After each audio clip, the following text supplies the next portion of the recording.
कुछ बोल पर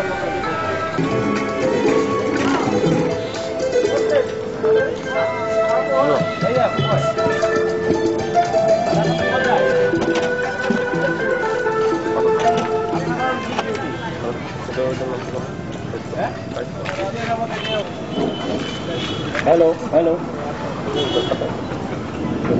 hello hello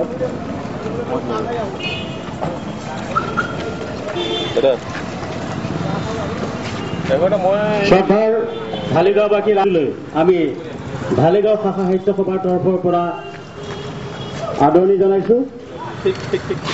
Dhaligaon শাখা সাহিত্য সভাৰ সৌজন্যত আমি ইতিমধ্যে বছৰ আৰু তাৰেই চিনস্বৰূপে আজি আমি শান্তি প্ৰতিষ্ঠাৰ হকে অশান্তিৰ বিপৰীতে আমি ৰং তুলিকাৰে স্পেচ আৰ্ট আমাৰ ঢালিগাঁও শাখা সাহিত্য সভাৰ সন্মানীয় আপোনালোক য'তেই আছে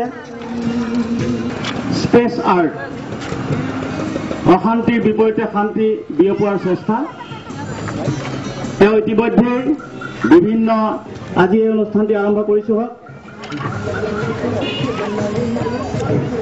যি সময়ত এগৰা ভাতৰ বাবে আমি হাহাকাৰ কৰিছোঁ সেই সময়তে আমাক আণৱিক বোমাই আতংকৰ সৃষ্টি কৰিছে।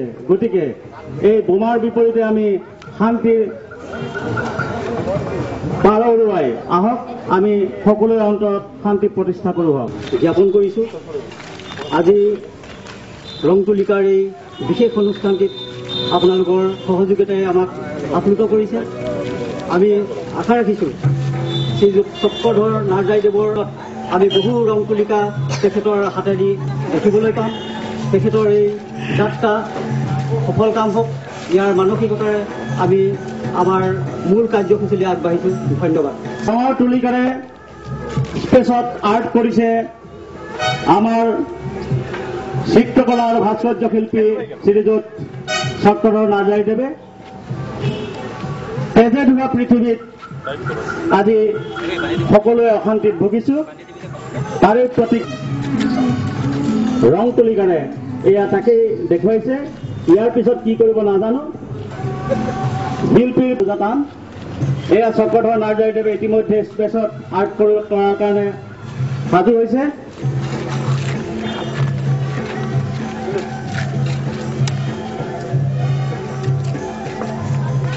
এয়া পোহৰে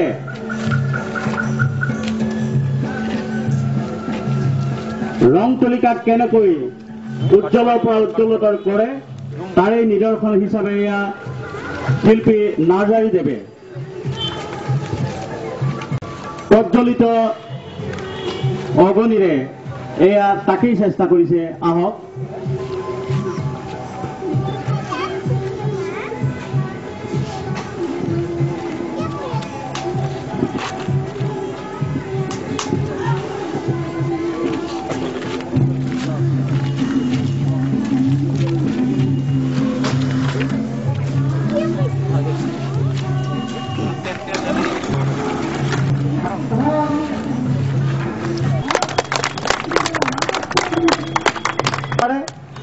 জুই পোহৰে সকলোকে আলোকিত কৰিব পাৰে, তাৰে প্ৰতীক এয়া তেজে ধোৱা পৃথিৱীক জুয়ে ধ্বংস কৰিছে আৰু ইয়াৰ পিছত তাৰ পৰাই আলোকিত হ'ব এখন নতুন পৃথিৱী।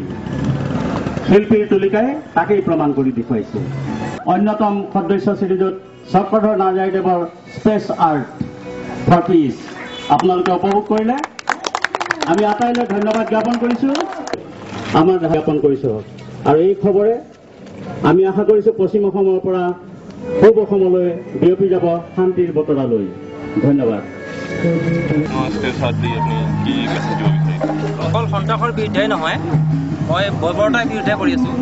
বৰ্বৰতাই যেনেকৈ নিমিষতে এটা অশান্তি সৃষ্টি কৰিব পাৰে, শান্তিৰ বাতাবৰণ চলি থকা অৱস্থাতে এটা অকল বৰ্বৰতাই হঠাৎ মিনিটত ছেকেণ্ডতে মানে এটা অশান্তিৰ সৃষ্টি কৰিব। ঠিক তাৰে ওপৰতে মই আজি এইটো মোৰ লাইভ শ্ব' এটা দেখুৱাইছোঁ, স্পেচাৰটো মোৰ ইউটিউবত। আৰু এতিয়া যেনেকুৱা বৰ্তমান যিটো এনভাইৰনমেণ্ট, বৰ্তমান যিটো পৰিস্থিতি ঠিক তেনেকুৱাই হৈ আছে। এতিয়া মই ইয়াতে এতিয়া শ্ব' কৰি আছোঁ, জাষ্ট ইয়াতে এতিয়া বৰ্বৰতা মানে অৱলম্বন কৰি মানুহে নিমিষতে এটা অশান্তি সৃষ্টি কৰিব পাৰে। যেনেকৈ মই যিটো শ্ব' কৰিছোঁ ইয়াতে বেকগ্ৰাউণ্ডত মই ক'লা স্ক্ৰীণখন দিছোঁ, মই ক'লা স্ক্ৰীণখন মই ৰাতিৰ এন্ধাৰৰ শব্দত মই প্ৰকাশ কৰিছোঁ। কিন্তু ৰাতিৰ ক'লা এন্ধাৰৰ সুযোগ লৈ মানুহে বহুত কিবা কিবি কৰে। ৰাতিৰ ক'লা এন্ধাৰৰ সুযোগ লৈ মানুহে বহুত কিবা কিবি কৰে। অথচ বুজি নাপায় ৰাতিৰ এন্ধাৰ মানুহৰ কিহৰ কাৰণে, ৰাতিটো মানুহৰ কিহৰ কাৰণে। ৰাতিটো মানুহক দিছে নেকি অন্যায় অত্যাচাৰ মানে এইবিলাক বেয়া হেৰি কৰাৰ কাৰণে ৰাতিটো মানুহক দিয়া নাই। ৰাতিক মানুহক দিনটো ভাগৰি জুগৰি মানুহে ৰাতি শান্তিৰ কাৰণে ৰাতিটো মানুহক দিছে। কিন্তু সেই ৰাতিক মানুহে অশান্তি সৃষ্টি কৰে, সেইটো বৰ্বৰতা। মই সেইকাৰণে ক'লা ৰাতিৰ এন্ধাৰৰ কাৰণে মই ক'লা স্ক্ৰীণখন ব্যৱহাৰ কৰিছোঁ। আৰু মই বগা স্ক্ৰীণ যিখন আছিলে সেইখন মই শান্তিৰ প্ৰতীক বগা, সকলোৱে জানে এইটো।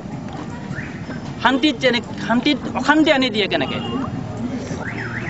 সেইটোৱে মই ইয়াত কৰিছোঁ।